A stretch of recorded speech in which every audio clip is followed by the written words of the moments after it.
Hey everybody and welcome back to another edition of the Physiotutors podcast. Today we're live in studio with Yann Le Meur. Yann Le Meur is a sports scientist and he works currently with AS Monaco and the world #2 in tennis. Daniil Medvedev. That's the man. And he's also worked with the French Olympic teams. So we're talking Beijing, we're talking London, we're talking Rio. A lot of experience here that I'm looking forward to dig in deep and sort of dive in on. Now, Yann, that's a 20-second really shallow explanation as to who you are. Can you maybe take a couple minutes to tell us a little bit about your background, what you do, and then we'll take it from there and then we'll dive on in.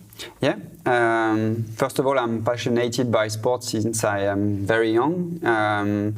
I have been, at the origin, I was a physical education teacher, tennis player, and I was also a triathlete later.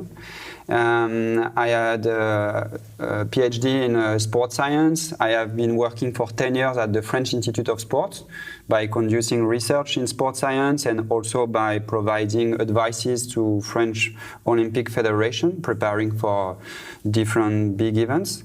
And then I moved to the professional world to work in football at AS Monaco. And as you said, I'm working with Daniil Medvedev since 4 years now. And most of the time, people mainly know me because I am sharing infographics on the social media to disseminate the last researches in sports science. Okay, great. I think that's a great jumping off point. Talk to us about the infographics that you're producing. What's the purpose behind them? What was the idea behind giving that kind of information out? And where does that then factor into what you do on your day-to-day? Because there's a lot that you put out. I started about 5 years ago. The starting point was quite simple. I conducted a big study at the French Institute of Sport, dealing with training methodology in endurance sports. Basically, the idea was to identify how much training is interesting to accumulate and to identify when you are doing too much, because it's always a key question for the coaches to address. Should I push more or should I promote recovery for my athletes? And this research was super heavy to conduce. In the end, we had very interesting results that we succeeded to publish in good scientific journals. But I realized that very few people were downloading the paper that I shared on ResearchGate, for example. And my wife is working in communication, and she told me, okay, but that's just obvious. The way you communicate your work is not going to be read by the target that you have in mind, especially the coaches. So you should think about a different way to share the message. And this is how I started building the infographics. When I was a kid, I was enjoying drawing and things like that. And now you have software which are available, which make it easy to build. And when I started building the first ones, it was immediately well received on the social media. And it pushed me to continue. Now, it's also a good way for me to keep pushing myself to read the new papers and to get some ideas, some solutions that I can implement with my athletes. Yeah, great. It's nice when all your different passions can come together. Obviously, being a triathlete yourself, then working in that field. Being a sports scientist and utilising your childhood love for drawing to be able to produce these infographics is quite nice. But how is it that you're then taking these things, because like you say, you're reading the latest research, then trying to produce an infographic on it. How are you then implementing it into your day-to-day workings? Is everything that you're producing on there something that you do every day, or how does that work? No, the starting point is always the problems that I try to solve with the athletes I'm working with or the staff members I'm collaborating with. And then the fact of conducting like a scientific survey sometimes provide me some solution, but the starting point is the field, is not the science. Sometimes I can get a new idea by reading a paper, but most of the time I read the articles. I am with no special intention to implement it immediately, but when we are facing a particular problem, okay, I remember that, okay, I read that paper, it may give us some solutions, and then we try to implement it and we see what is happening. And it's most of the time is we do mistakes, we adjust, and so on. It's not that you're reading something, throwing it on an infographic and throwing it out for everybody. It's more so real world data, real life experience, real world experience, taking that element there where you've run into something where you've then had to pull in knowledge from the database you build up from different papers and stuff. Now, do you find that there's any limitations then with those infographics when you're putting them out? Might be hard to say because it's your own content. No, for sure. And I think it's my responsibility to point that. And it's super important to keep in mind what is the starting point. The infographics, the main idea at the beginning was to build like a teaser for a scientific article. And the reality is that most of the time, when you do scientific research, the way you approach the topic you are dealing with is simplified. It's a simplification of the reality. When you build an infographic on the top of that, it becomes a simplification of something which is already a simplification of the reality. So it's super important to be careful with that. Basically, the infographics are built to be read when you go in the toilets in 1 minute. So it's just a starting point. And it's super important to realize that, okay, first of all, I encourage people to read the articles, but also, and maybe even more importantly, I think the key is to build experience, to try to implement things and to see the way it is reacting and to adjust. It's like what is called the Dunning-Kruger effect. When you learn something new, you think you have the feeling that you understand everything, but the reality is that when you start building experience in this area, you realize how complex it can be. And then you have to be aware of all the different factors which may be at play, and you need to be able each time to challenge yourself to adjust the solution according to the context in which you are. So the infographics are really just a small part of the puzzle, but I think that it's super important to have the whole picture in mind. Like you say, it gives people a teaser, an idea of what they can start developing their knowledge on, and then they can kind of zoom out or pick up the research paper. And also about that, the infographics are not only to share what is new with people, it's also a little bit selfish, because it's a way for me to keep pushing myself to read scientific articles. Yeah. So it becomes like a routine, and like that, it's the way I found to stay up to date. Yeah, to stay abreast of the current research. Now, it's interesting what you said there, that the infographic is a simplification of something that's already a simplification. So you're referring to the research there, and the outcomes of the research is the simplification, right? You've conducted your own research yourself, your PhD, all the rest of it. Before we go a little bit further, can you maybe talk to us a little bit about that and how that research is already a simplification of a real-world problem? Yeah, but quite simply, my main job on a daily basis is to work with elite athletes. So we have to find individualized solution for them. And when you conduct a research, most of the time the idea is you take a group of participants and you try to identify some trends, and on that basis you have practical recommendations and so on, and conclusions. But it's not exactly the same that you have to do when you work with a patient, with an athlete. You have to do a tailor-made job. Yep. And that's why it's not the same approach. It's super useful to have something to start.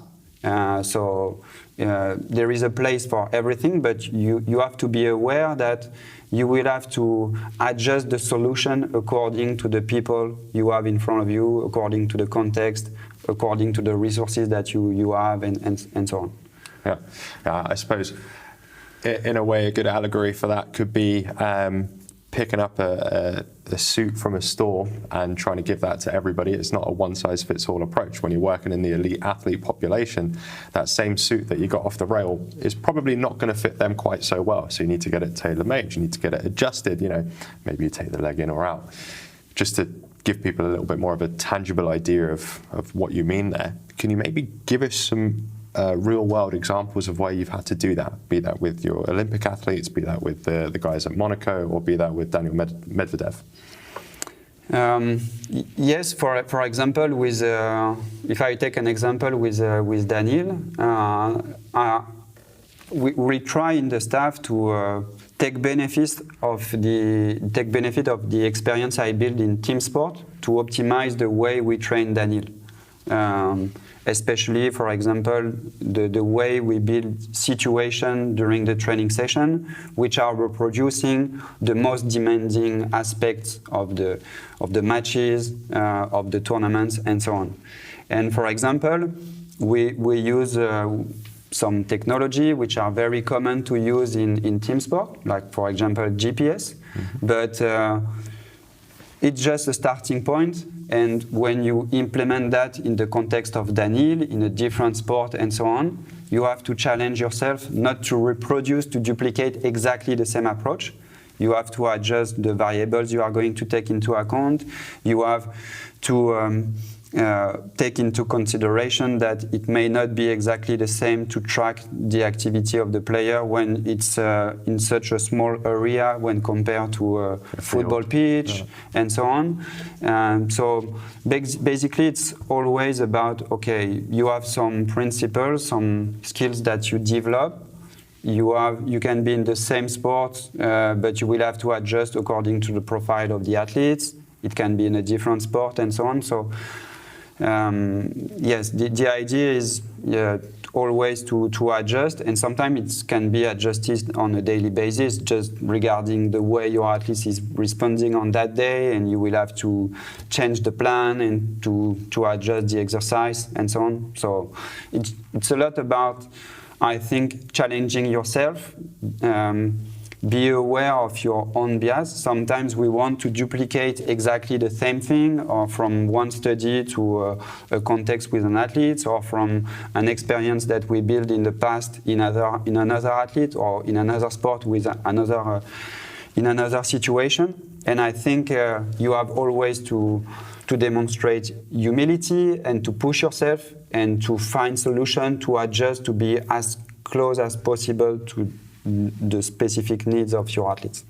Yeah, I think sometimes it's a little bit human nature to just want to copy-paste something that's worked in the past, but that's kind of where we then push our own limits, push our own boundaries, and push our expertise by acknowledging the fact that, hey, there is going to be a difference in this athlete, even if it's within the team sport, even if they're doing the same job. Two wingers on the field are going to need two different approaches depending on what their play style is, even though they play the same position, right? Yep. I'm sure you've probably got a mountain of examples that you can have there as well. You mentioned there that you're working within the team, and it's a team approach for how you guys moderate everything that's going on, whether that's with the tennis, whether that's with the football, whether that's with the whatever it may be. Now, we've kind of spoken broad strokes about what it is that you do, but we've not actually outlined what your role is, whether you're working on the overall recovery, whether you're working on more specific elements of it, whether you're working on the exercise program that they're going to be doing, what you're measuring, why you're measuring, or any of that. Can you maybe give us a bit of an outline of what it is that you do on the day-to-day before we then start discussing other elements such as recovery, such as going into performance, such as the build-up to event day? Yeah, it's mainly depending on the context we are considering. For example, with Daniil, we are a very small staff. There is Gilles, the head coach, Francisca, the psychologist, Eric, the fitness coach, and me.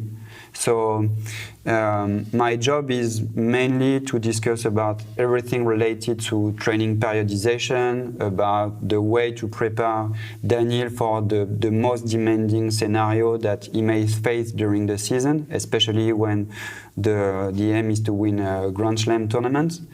And so my job is really about discussing on each training session, about the content, about how to maintain a sufficient training dose during the season when he's playing a lot of matches, when he's traveling a lot.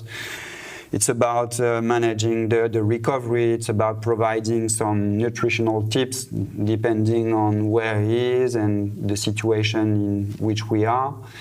So it's very applied.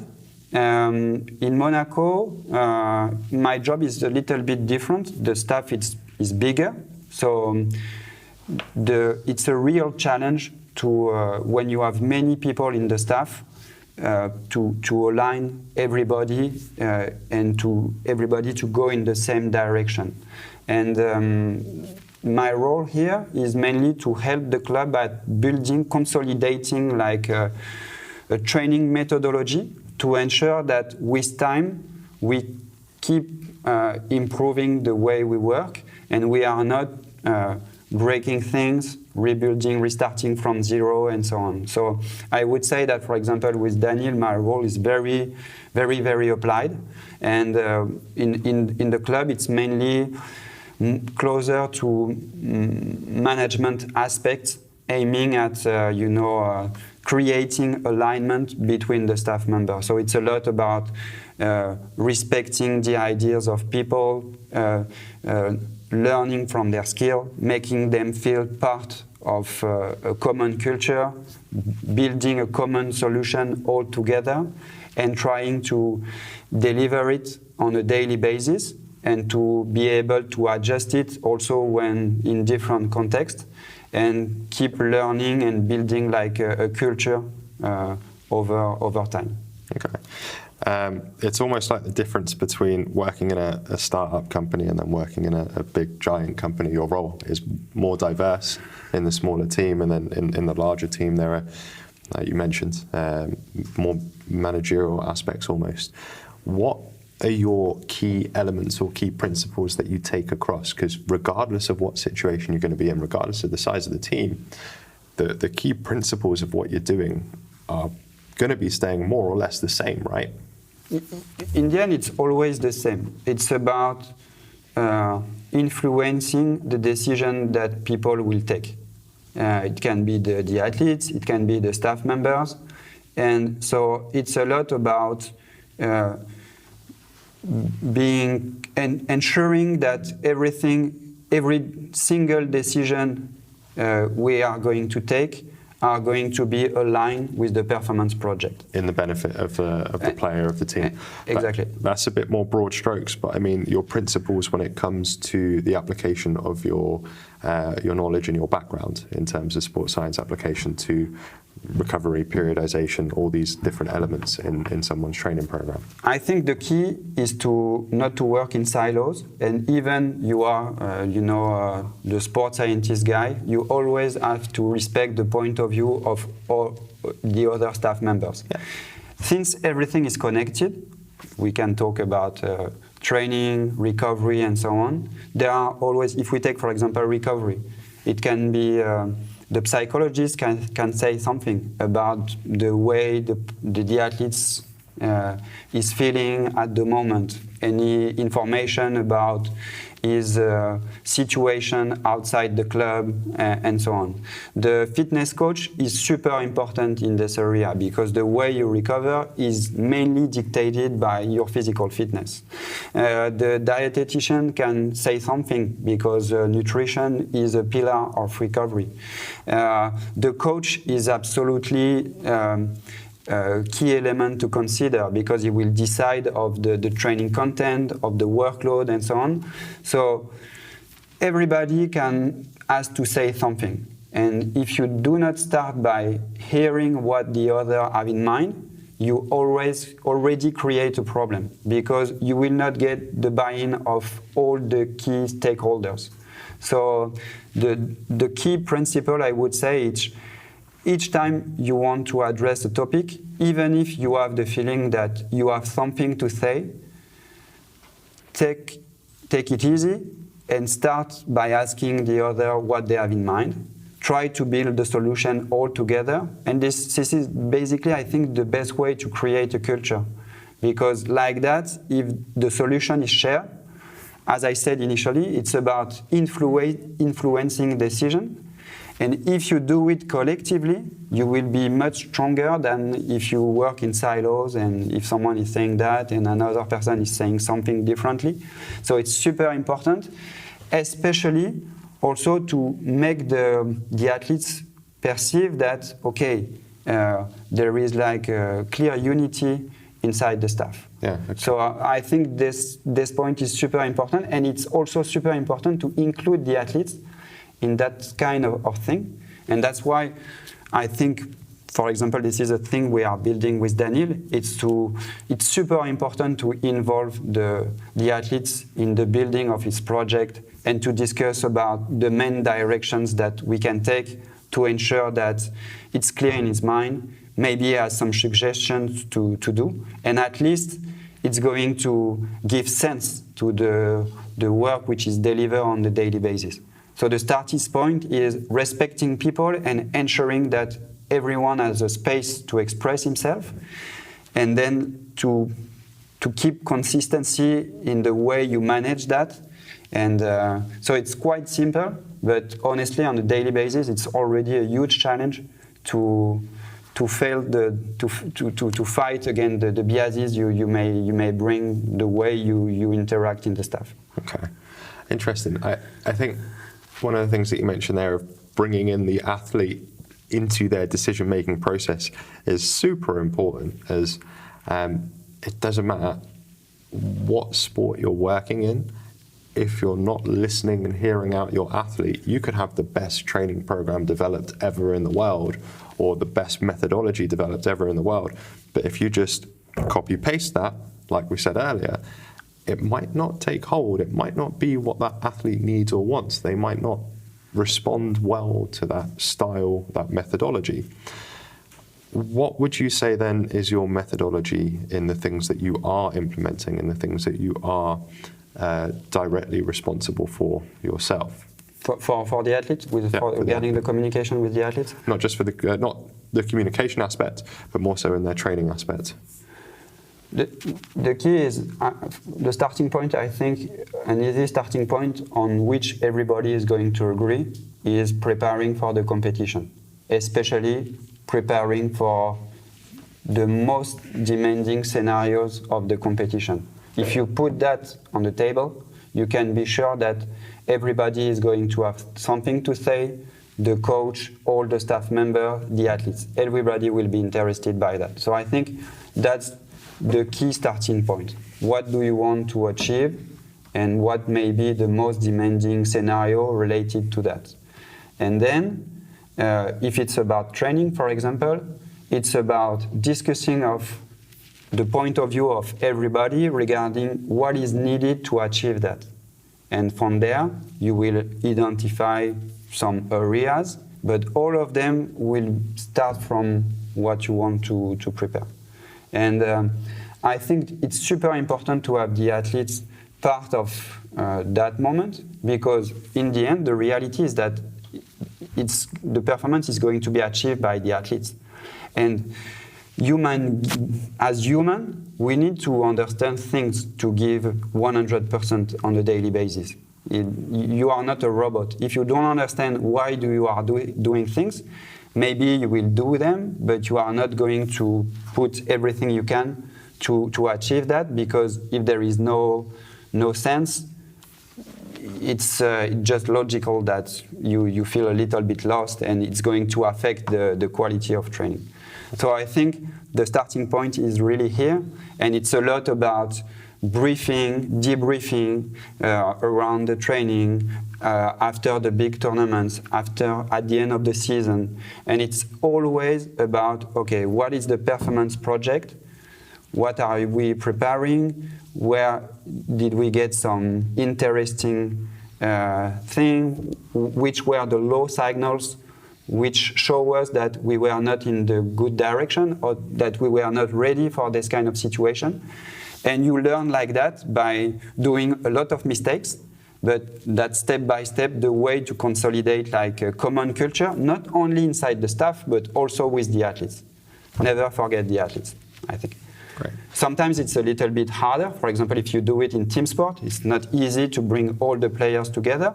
But if you think about it, in the changing room, for example, you have always key leaders that you need to have on board, and like that you will influence the whole group. And if you forget them or if you don't respect them, you are going to lose something at one point, for sure. There's a couple of things that I want to touch on there. One element is giving the player the understanding of what's going on. And then the other element is, you mentioned doing the measurements and stuff. So before we jump onto the measurements, when it comes to developing the understanding for the players, now, obviously, you make these beautiful infographics and stuff. Have you ever utilized those infographics for your players, or is that, again, one of those limitations that you'd already mentioned? Or? No, I never use them with the athletes because they are not my targets when I build them to share them on the social media. When I share them on the social media, my target is coaches, physios, medical doctors, fitness coaches, and so on. But they are not focused on athletes. In contrast, but at the same time, I'm building infographics for the athletes I'm working with. But they are athlete-centered. They are mainly focusing on the practical tips I want to share with them.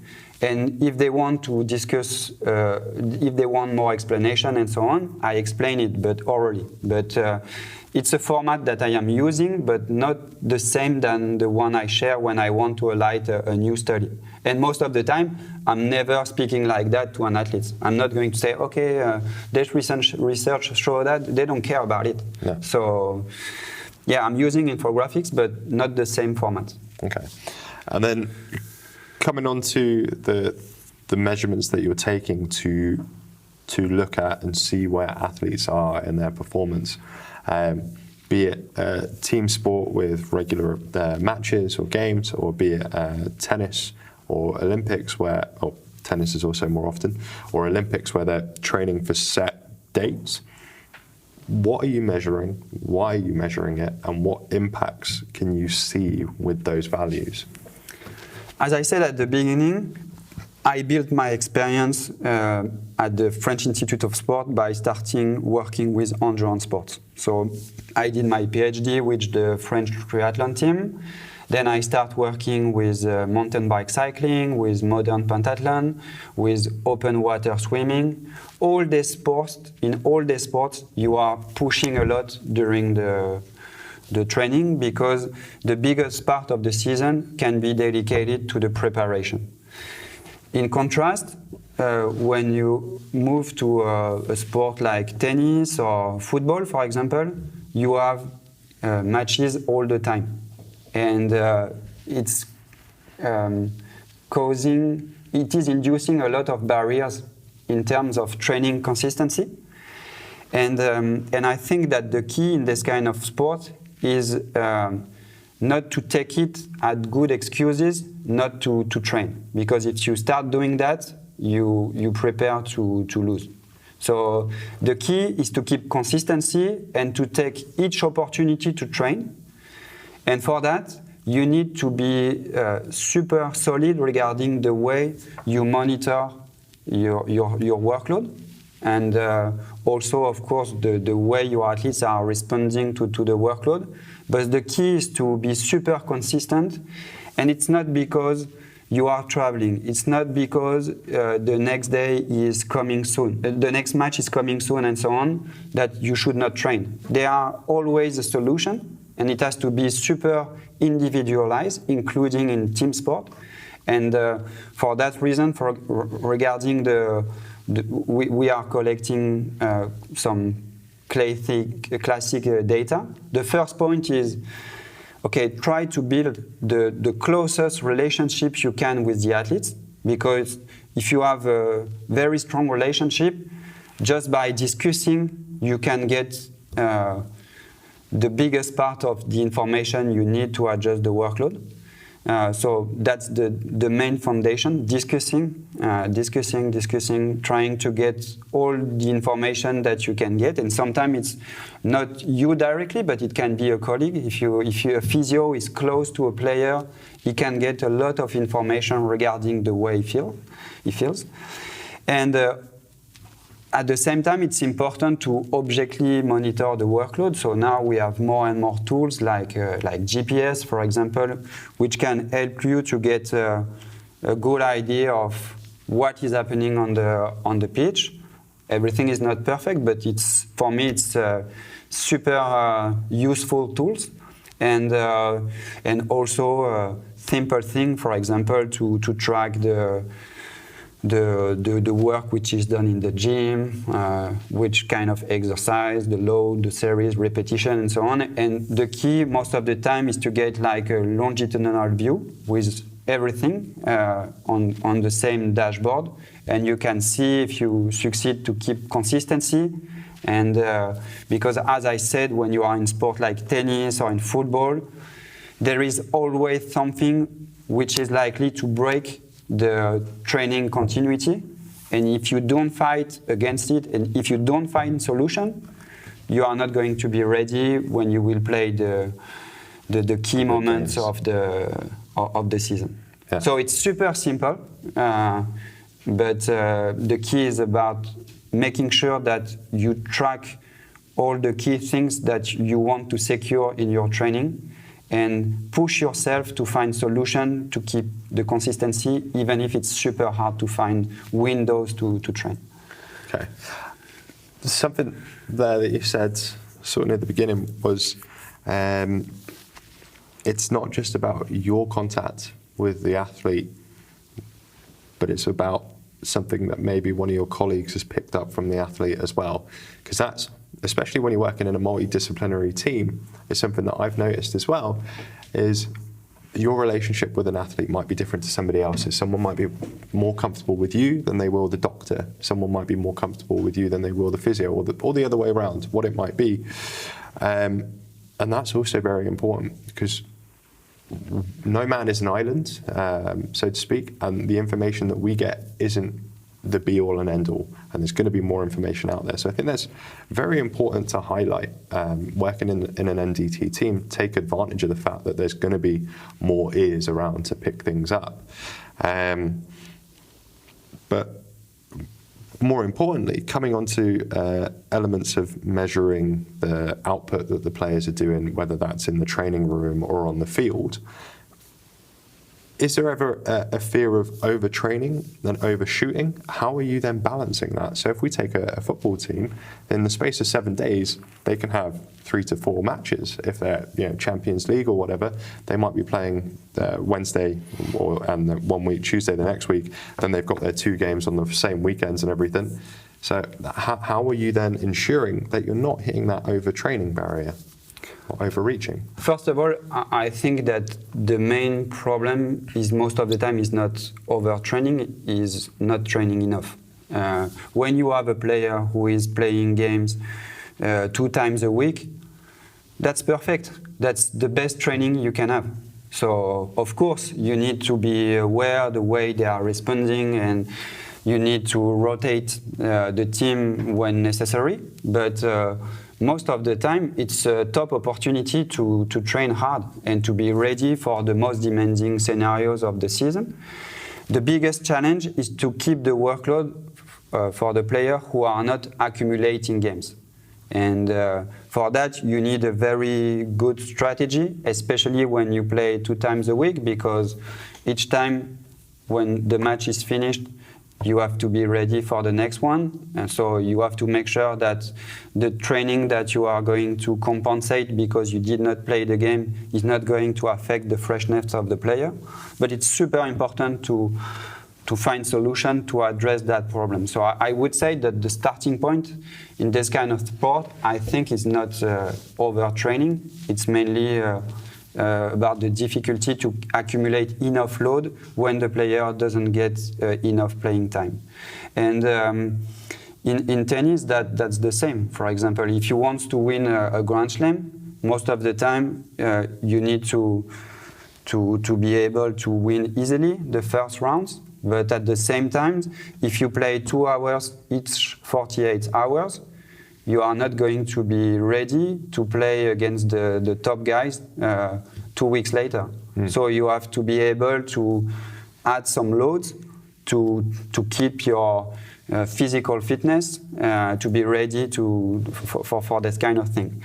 It's different when you are in a sport in which you have only a few events during the year. And we can see that you have higher risk of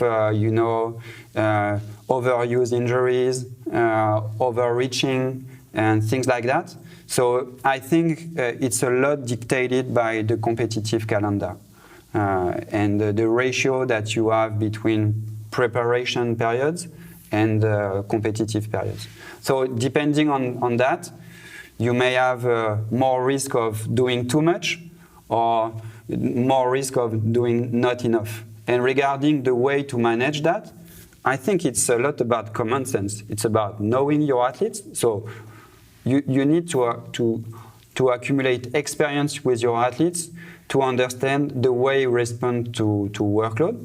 And as soon as you start collecting information, and you create like a database, it's possible to analyze what did happen over the last weeks, over the last months, when did he perform, when did you get any sign of overreaching or injuries and so on.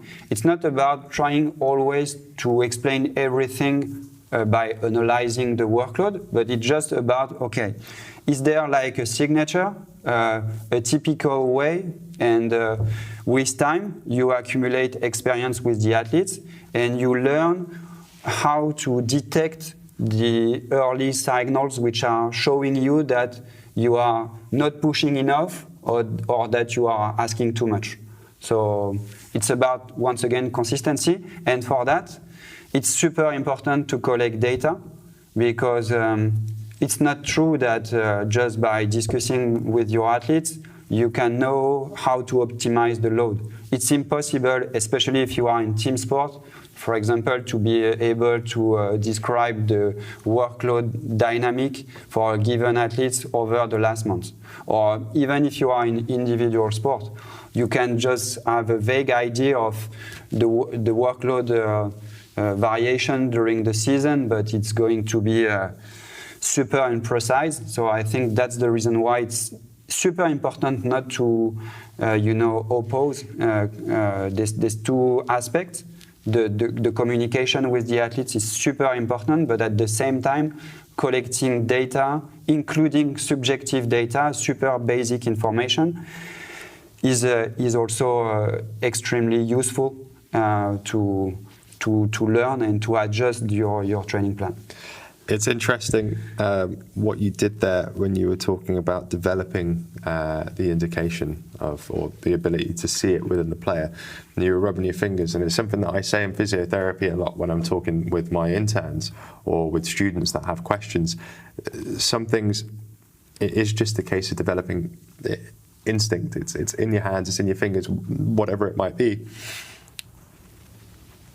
Which makes this next question maybe a bit difficult.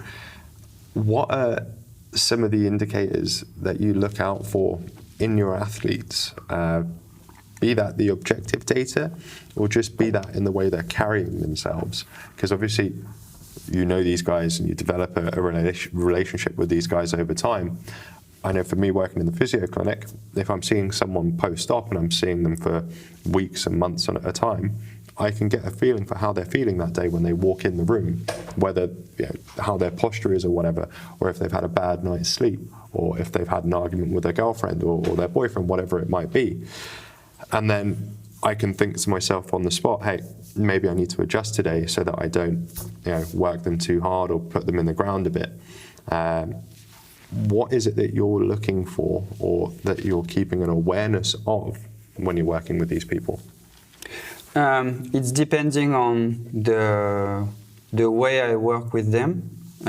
So, for example, if I take the case of Daniil, most of the time I don't travel with him. So I am losing a lot of information, and I could say a lot of stupid things. But at the same time, I have a very close relationship with the people who are spending time on a daily basis with him. So the coach, Gilles, Francisca, the psychologist, and Eric, the fitness coach. And we discuss a lot about that. And when we have, when we are not sure of something, we just ask the player. We just ask Daniil. And so it's quite simple.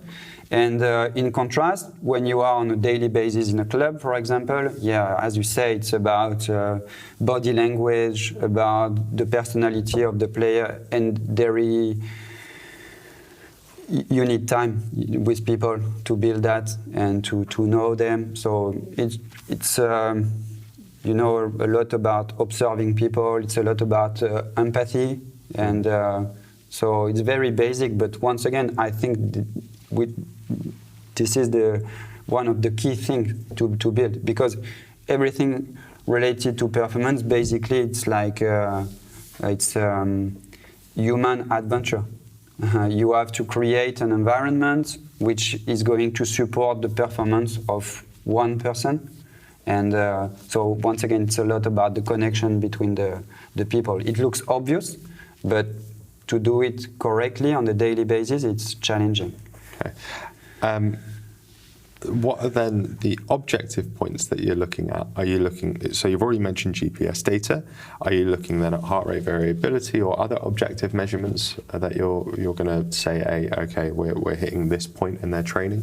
It's depending on the sport demands. It's depending on the athlete profile. It's depending on the time that I have. But for example, with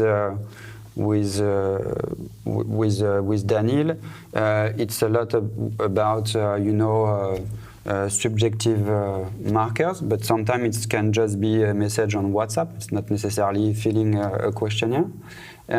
We use GPS. We use the data that we can collect during the game with the OKI system.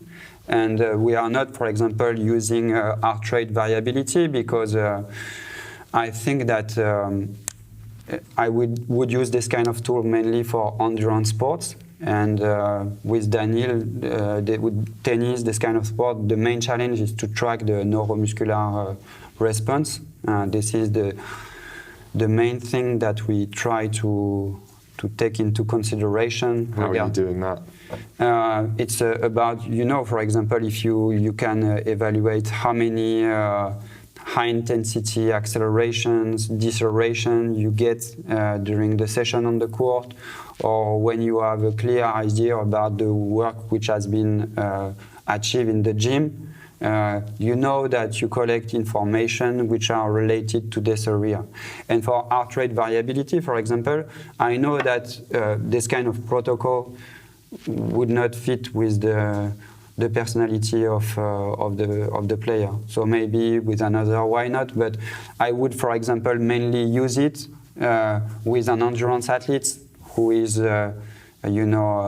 super professional on a daily basis, and in a context in which I know that I could detect some clear changes related to the way we train. But once again, it's about, not only about the sport, but also about the profile of the athletes and about the way he trains.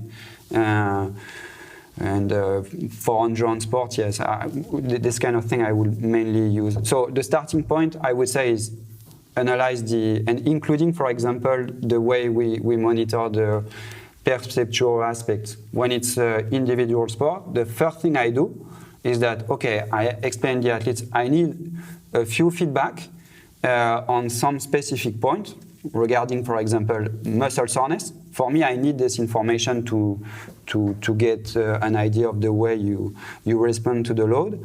But I also open the door to the athletes to say, okay, from your experience, usually when you train too much, how do you react?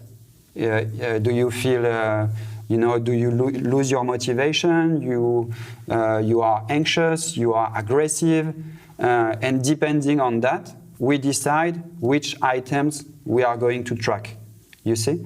So everything can be adjusted, but basically it's super simple, it's always the same. Trying to get an objective view of the workload and the way the athletes responded to that during the session and in terms of level of fatigue.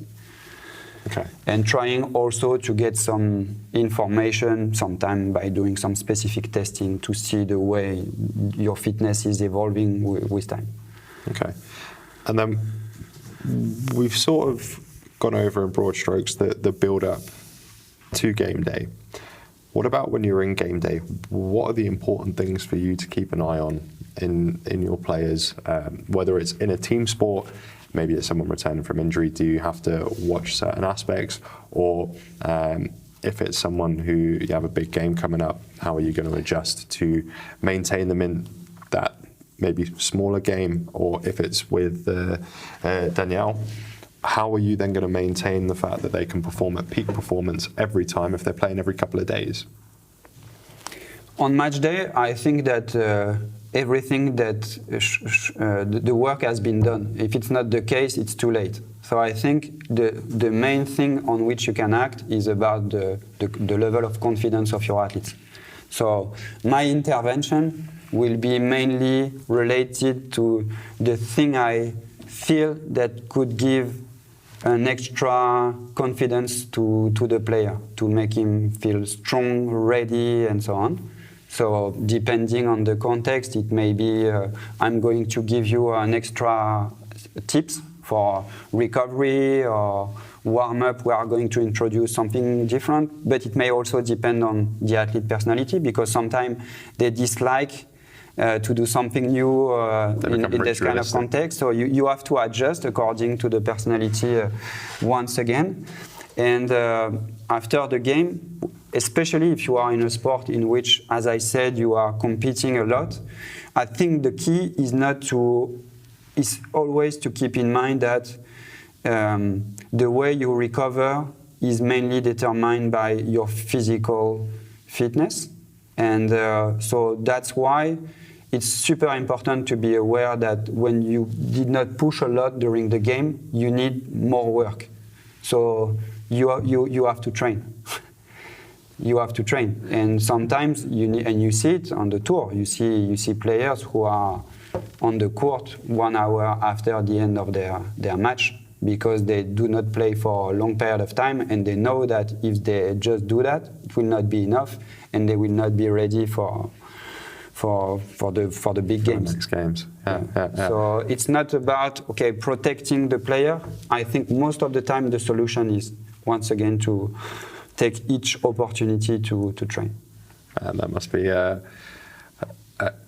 suppose, for players who weren't used to that must be a difficult sell of, I just did a game and you want me to go back out there. You want me to jump back out on the field. Yeah, but what I said also, it's not about only physical fitness. When you accept to start doing that, it means that you feel strong. You are not protecting yourself. You know that, you need that, but also there is no problem to do it. I can do a resistance training session. I can spend more time on the court because, I'm super robust. Okay. What about in terms of nutrition then? On match day? On match day, yeah. So in tennis, in football, let's go for both. We got time. I think once again it's about starting from what you are preparing. So a difficulty for like a sport like in tennis, for example, is you never know how long it's going to last. It can go very quickly, but sometimes you can spend 5 hours on the court. So you have always to prepare for the worst case scenario So on match day will be a lot about ensuring that you have enough energy before starting the game. So it's about building a routine around that to make sure that you compete high. Depending on if you play the day before, you may have some additional needs, for example, to promote muscle recovery and so on. So it's a lot about basic things related to fueling, ingesting protein. It's about ensuring that you start the game being well hydrated. And then during the game, you need to have, your routines in terms of, the products that you need to use, the quantity, and so on. So these are things that we are adjusting with time, depending on the game demands, but also the taste of the athletes, because it's super important during the game. And after that, it's mainly dictated by the workload induced by the game. So again, it's about creating routines, and I think if you look the knowledge we have now in sports nutrition, there are many things you can implement to speed up the recovery. But once again, it's about taking the time to do it step by step to build the foundation in terms of food quality, about how do you manage your meals and so on. And on the top of that, progressively, you can add, for example, some supplements and so on. But I think it's important to go step by step and also to explain to the athletes.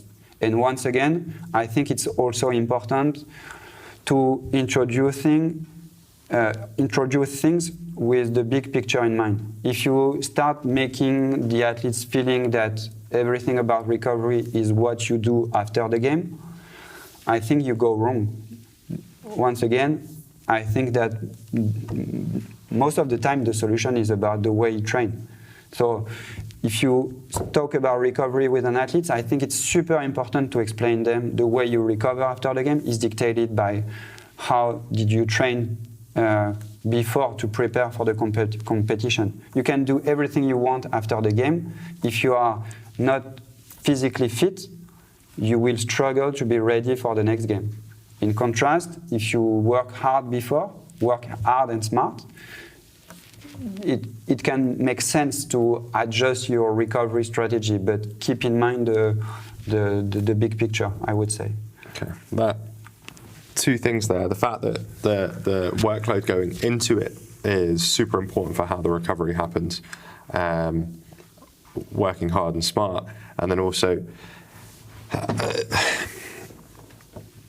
what you said there for the athlete, for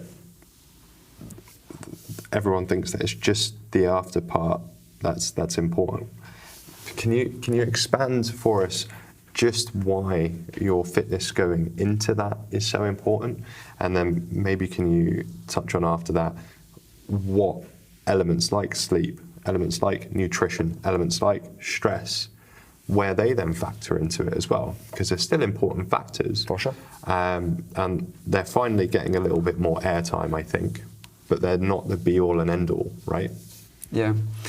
Basically, if you consider what you try to manipulate when you want to speed up recovery, it's about, metabolic aspects. It's about promoting muscle repair. It's about restoring your autonomic balance and so on. All of these factors are affected by the training or by the competition.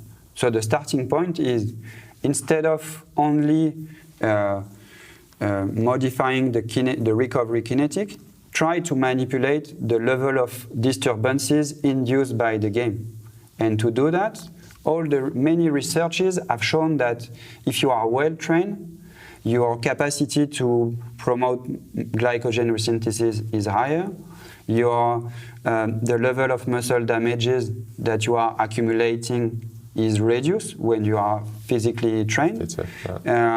It can be the same, for example, regarding the mental fatigue that you are accumulating.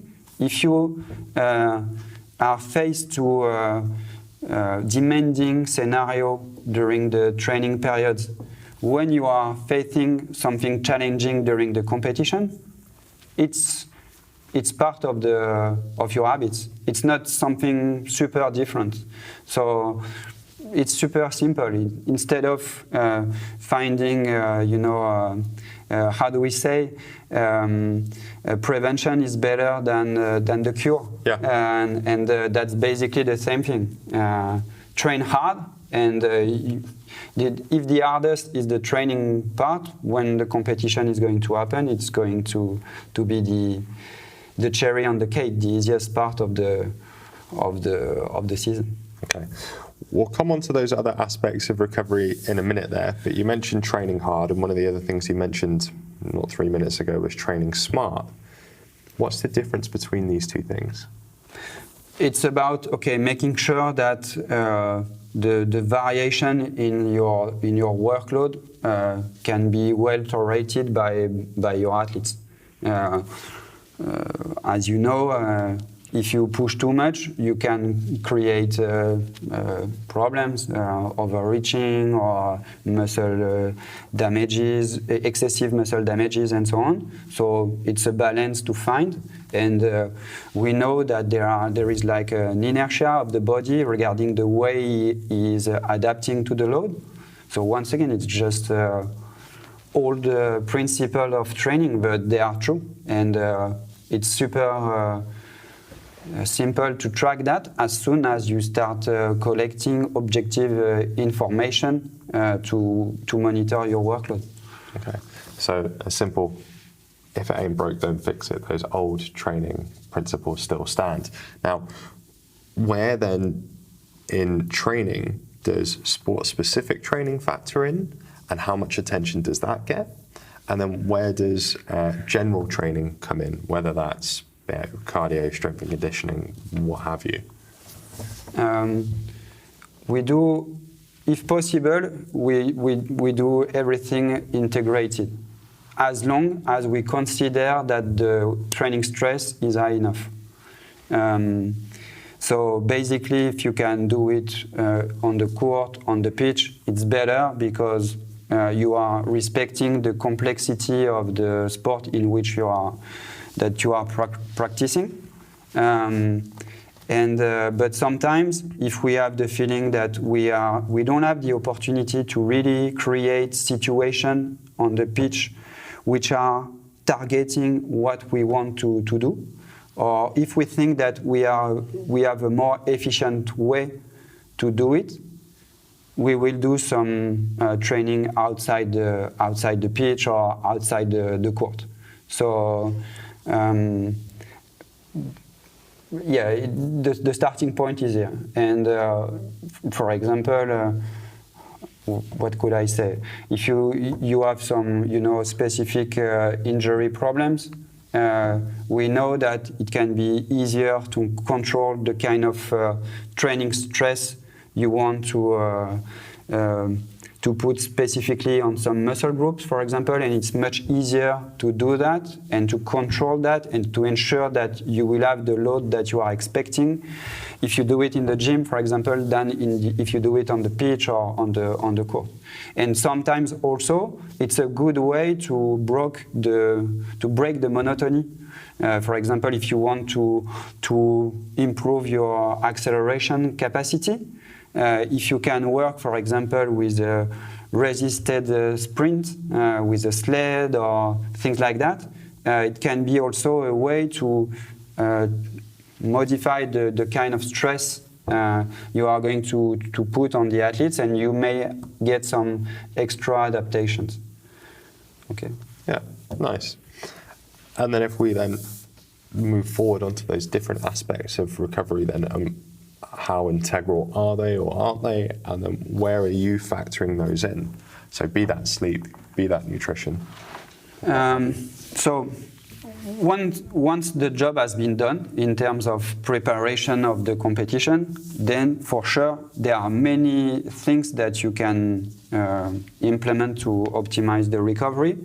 But we know the key pillars. It's about sleep, it's about nutrition, it's about hydration, and it's about doing everything you can do to reduce the mental stress and to promote the mental recovery. So I would start from that. So it's about, okay, how to facilitate sleep, to use to have a good routine in the evening to fall asleep. It's about using nap in a smart way.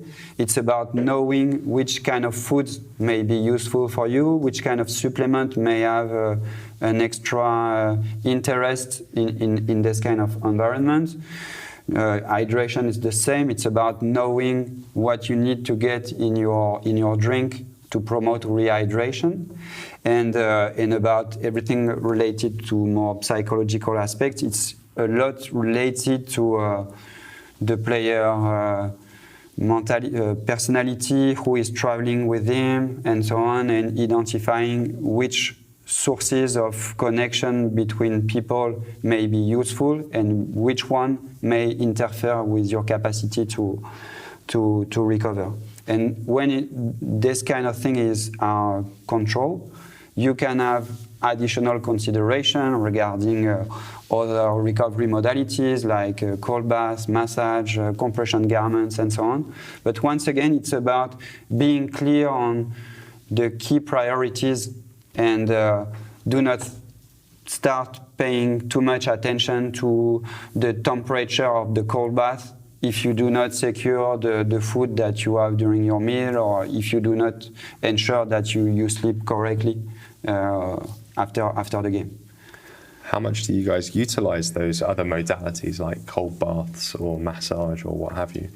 And how integral do you think that is to the approach?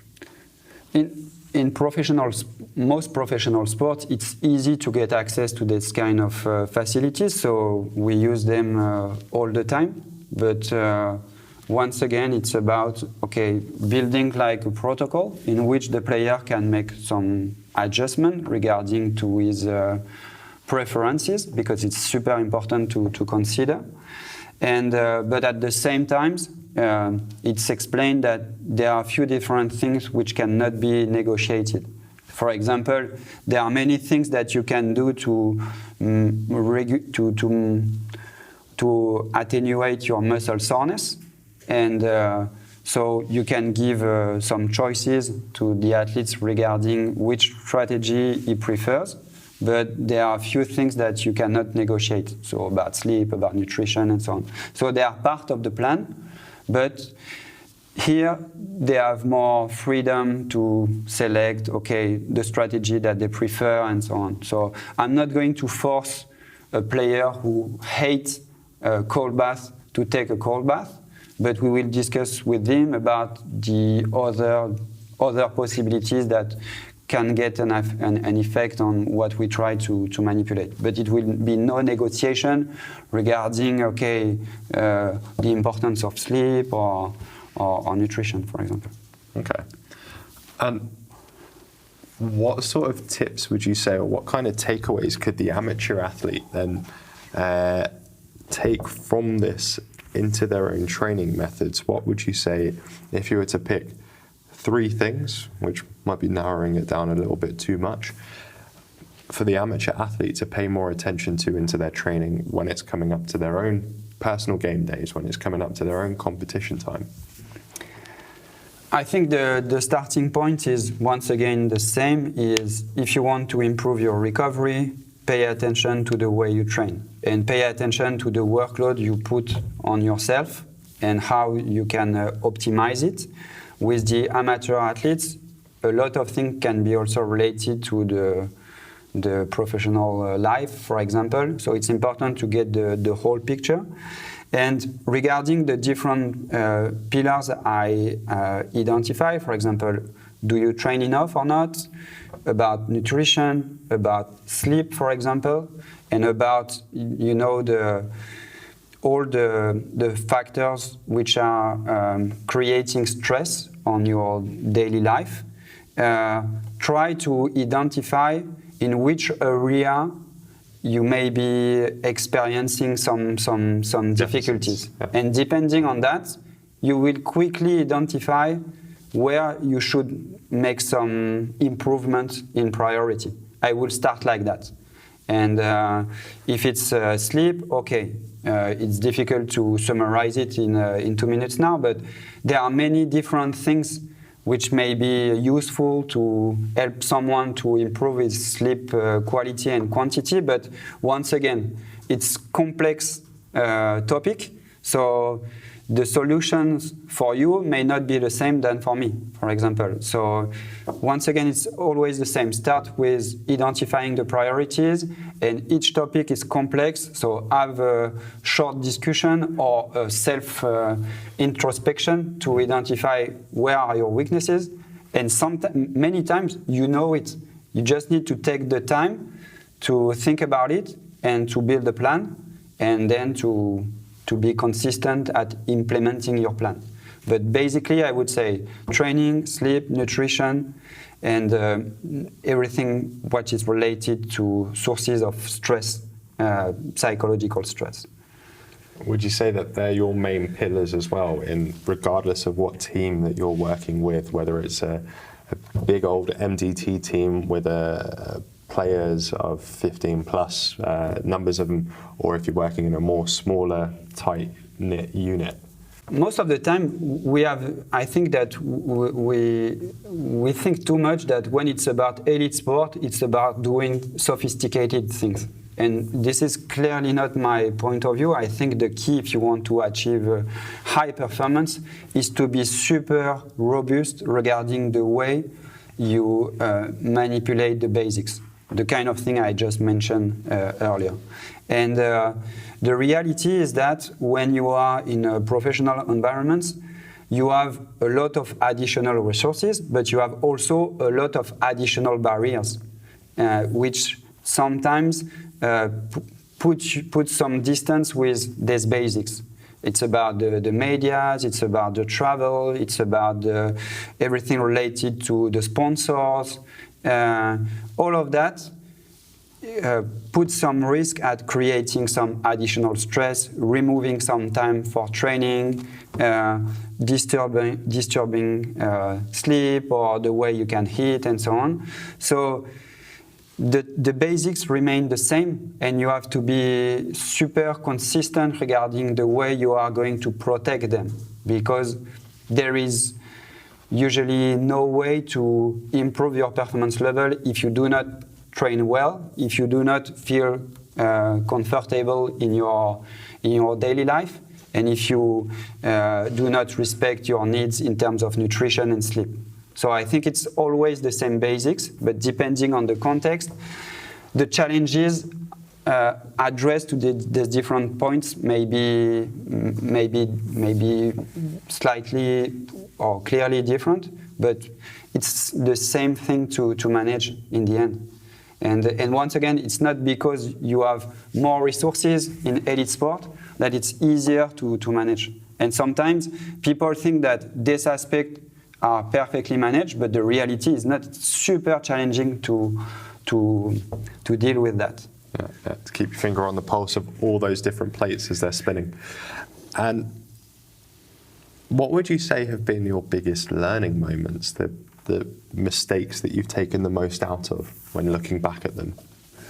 I would not talk about mistake, but if I look in the past, I would say that I have the feeling that the more I am advancing, the more I am realizing how complex it is.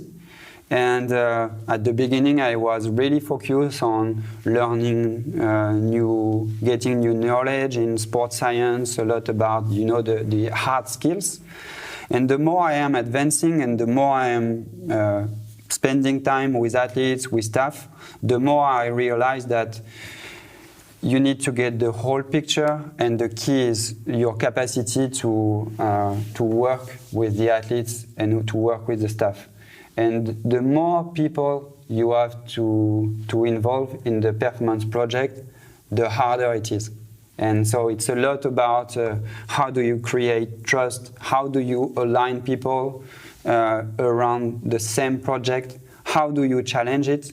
And it's a lot about creating a common culture with the athletes and with the other staff members. And in this kind of approach, knowledge, sports science and so on are important, but they are just one part of the puzzle. And if you don't have this big picture in mind, you will get a lot of frustration, I think, because it will be super hard to get an impact if you do not succeed to get the buy-in of people, and if you do not do it in the direction of the performance that you want to achieve. So it's a lot about challenging yourself, challenging your own biases, but also building some skills related to how to work with people, how to manage a project, how to get the buy-in of the athletes, of the staff, and to be consistent. Interesting, but you mentioned they're working in a big team and working with big teams.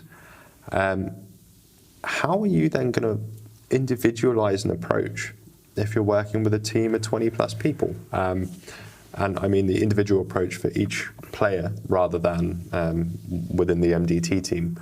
So how is it that you guys are then going to be able to do that, whilst at the same time maintaining this cohesive unit feeling for the players?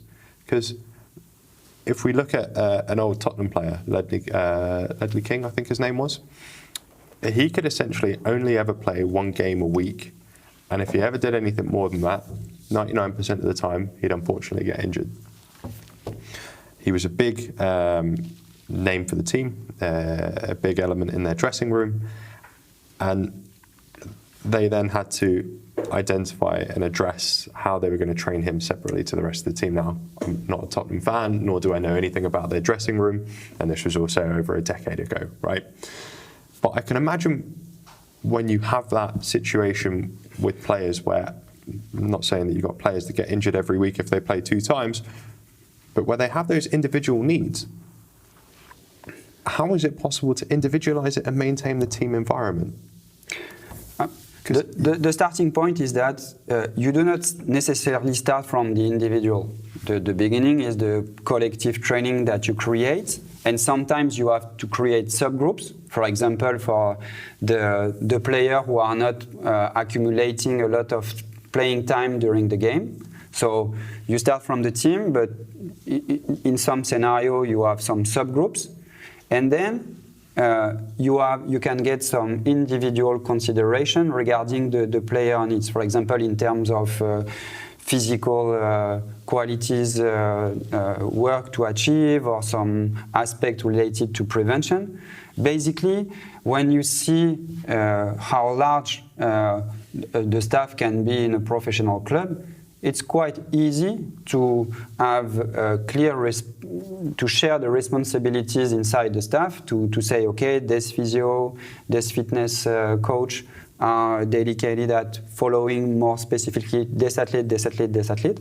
So on that basis, they can add some extra individual time with the player without being in conflict with the fact of getting the biggest part with the whole group or with the subgroups. So I think you have the starting point, then you can get some subgroup, and in addition to that, it's still possible to get some additional work, but for that, the key is once again about managing people.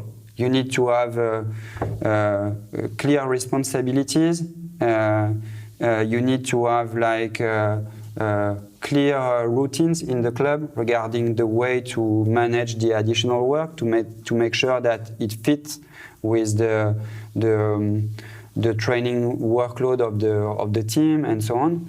But once again, the biggest effort is to build the plan at the beginning, and then it's about managing it. But it's feasible. But you need to clearly dedicate time to build the process and to clarify the responsibilities within the staff. But you can do it. Fantastic. Where you can do it is if you are the only fitness coach for the team, for sure, you are not going to be able to do that. But if we speak about a professional It's usually club, a big team. you can do it. But the starting point, is it clear or not? If it's not clear, you will get issues. Yeah. And then the reason that you're here in studio today with us is that you and the guys have been working hard on producing a course for Physiotutors.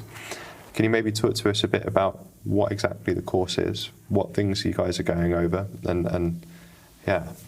This course is focusing on recovery in sport. So we are going to discuss about all the key pillars related to recovery. So of course we are going to address a few topics that we started to introduce, like the way to adjust the nutrition regarding the training demands, regarding the competition demands. We will discuss about the importance of sleep, the things you can do to promote sleep, which is very often an issue with the athletes. We will discuss about hydration. We are going to have a clear view of the knowledge that we have on the different modalities which can help you to promote recovery. And as I said, the idea of this course is also not to restrict on that, but also to consider all the other factors which may be important to consider, especially the role of training. And we will discuss about how to manipulate training to ensure that, okay, you create a solid foundation on which it can make sense to start adjusting things after the training or after the competition. And the idea of that course is to bring some applied example and applied case studies to have a practical view of, okay, how do you deal with this kind of situation? What can you implement? So the idea is to bring the scientific knowledge in this area, and it has been a lot of researches accumulating over the last decades, but also to get some very applied example to know how to implement that. Yeah, and I think what you mentioned there about real-life case studies is also very important to take note of, because it's not just a case of someone's going to be flicking through an online course and just hitting next. It's also going to be interactive in the sense that you guys have recorded content together. You guys have the case studies that people are then going to be able to work on and take away. And what you mentioned right at the beginning, or maybe we didn't touch on it during the podcast, but the application of the knowledge, it's never quite so simple as if you read it, you know it. Applying stuff, what you mentioned of the limitations in studies, of the limitations in infographics, is that only gives you a small snapshot. It doesn't tell you how difficult it is or isn't in the application process, what the nuances are of when you're trying to implement good nutrition, or when you're trying to implement a new sleeping pattern, or when you're trying to implement a new training plan for people, just how difficult that can be and how much pushback you might get. And it's never quite so simple as rinse and repeat the research protocol. Yeah, right? For sure. And that's why also the starting point of the course is analyzing the context. And depending on the answers you get from what you are observing, you will get different orientations regarding the best recovery strategies to select for your athletes. Yeah, no, absolutely. Awesome. Well, look, Yann, thank you very much. Thanks a lot. For being in here in studio with us today. Really appreciate your time. My pleasure. And I look forward to seeing the completed course when it's out and available. Yeah, see you soon. Thank you. Bye. Thank you very much for listening, guys. Really hope you enjoyed the episode. Drop a like or a comment down below. Let us know your thoughts, and definitely check out the course. You can find the link in the description below. Enjoy.